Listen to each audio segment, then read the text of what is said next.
জাজিৰ নীৰৱ চিৎকাৰ আজি শুনিব কোনে? জাজিৰ আৰ্তনাদ আজি বুজিব কোনে? জেচিবিৰ হাতোৰাৰ দাঁতৰ আঘাতত ক্ষতবিক্ষত আজি জাজিৰ বক্ষ। জাজিয়ে আজি নীৰৱে উচুপিছে। নমস্কাৰ প্ৰিয় দৰ্শকসকল, চাবলৈ আৰম্ভ কৰিছে আছাম লাইভ 7 আৰু ষ্টুডিঅ'ত মই বিকাশ। প্ৰিয় দৰ্শকসকল, আছাম লাইভ 7ৰ স্ক্ৰীণত আপোনালোকে প্ৰত্যক্ষ কৰিছে এইখনেই জাজি নদী। কাষত আছে জাজিৰ পৰা তামুলীচিগালৈ নিৰ্মিত এটা মথাউৰি। প্ৰশ্ন হয় জাজিৰ বক্ষত আজি কাৰ দৃষ্টি? প্ৰিয় দৰ্শকসকল, যেন এই বন মাফিয়াসকলে, এই ভূ মাফিয়াসকলে জাজি খনন কৰা নাই, এওঁলোকৰ কাঁহীত পৰিবাৰে বাঢ়ি দিয়া তপত ভাতহে তেওঁলোকে হাতেৰে মুখলৈ নিছে, এনেধৰণে জাজি খনন কৰিছে। আপোনালোকে ভালদৰে লক্ষ্য কৰক, অবৈধভাৱে অবাধ ৰূপত জাজিৰ ভূমি আজি খনন কৰিছে। তাৰ পিছত নীৰৱ বন বিভাগ।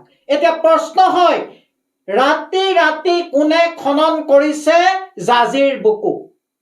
প্ৰশ্ন হয়, এই নৈখনৰ সিপাৰে জাজিৰ পৰা তামুলীচিগালৈ নিৰ্মাণ হৈ আছে এটা মথাউৰি।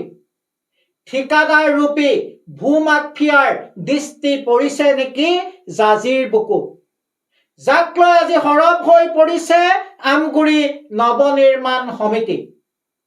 প্ৰিয় দৰ্শকসকল, এই সকলোবোৰ দেখাৰ পিছতো আপোনালোকে ভাবেনে, আপোনালোকে ক'ব পাৰেনে এতিয়াও এটা বন বিভাগ আছে? এই নিৰ্লজ্জ বিষয়াসকলে কেৱল মাত্ৰ ৰাইজৰ কৰ্কটলৰে দৰমহা লৈ তেওঁলোকে কমিছনৰ অংকত যেন এইসকল ভূমাফিয়াক অবাধে খনন কাৰ্য অব্যাহত ৰাখিবলৈ গোপন অনুমতি প্ৰদান কৰিছে। এই দৃশ্য দেখাৰ পিছত তেনে এক অনুমান নহয়নে? আজি শংকিত হৈ পৰিছে জাজিপৰীয়া ৰাইজ। জাজিপৰীয়া ৰাইজ আজি শংকিত হৈ পৰিছে। জাজিয়ে গতি সলাব পাৰে। আৱাস গৃহসমূহ জাজিৰ নদীৰ কবলত পৰিব পাৰে। এই শংকাই আজি টোপনি সৰিছে জাজি নদীৰ কাষৰীয়া ৰাইজৰ। ইয়াৰ পিছত বন বিভাগে কি ব্যৱস্থা গ্ৰহণ কৰিব, সেয়া হৈছে এক লাখটকীয়া প্ৰশ্ন। জাজিৰ পৰা যিটো তামুলীচিগা মথাউৰি নিৰ্মাণ হৈছে, সেই জাজিৰ মথাউৰিৰ কাষতে যিখন জাজি নদী লাগি আছে, জাজি নদীৰ বুকুত এয়া মাটি খনন কেনেকৈ কৰিছে? অবৈধভাৱে এয়া মাটি খনন কৰিছে ভূমাফিয়া। আচৰিত কথা, এই পুখুৰী বনাই দিছে। এই মথাউৰিৰ কাষতে জাজি নদীৰ বুকুত আকৌ এতিয়া পানী শুকাই গৈছে, এই পুখুৰী বনাই দিছে। এনেকৈ খনন কৰিছে জেচিবি লগাই এইবিলাক পুখুৰী। আমি এই মাটি খননৰ বিৰুদ্ধে আমি মুখ্যমন্ত্ৰী বিশেষ তদাৰকী কোষত এয়া অভিযোগ দাখিল কৰিছোঁ, এতিয়া প্ৰেৰণ কৰা হৈছে। এয়া চাওক, এয়া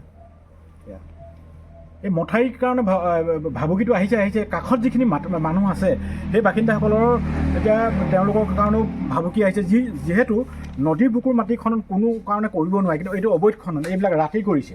আৰু আমি এই কথাটো কৈছোঁ যে যিটো মথাউৰি জাজিৰ পৰা যি তামুলীচিগালৈ যিটো মথাউৰি নিৰ্মাণ হৈছে, সেই মথাউৰিটো ক'ৰ মাটি ব্যৱহাৰ কৰিছিলে সেই মাটিখিনি, আৰু সেই মথাউৰিৰ যিখিনি মাটি ব্যৱহাৰ হৈছিলে সেইটো আমি তদন্ত বিচাৰিছোঁ।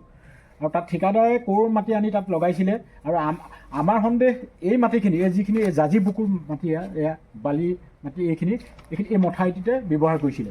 আৰু আমি এই ঠিকাদাৰৰ বিৰুদ্ধে আমি তদন্তৰ দাবী জনাইছোঁ। আৰু মাটিৰ যিখিনি টিপি আছিলে সেইখিনি তদন্ত আওতালৈ আহক।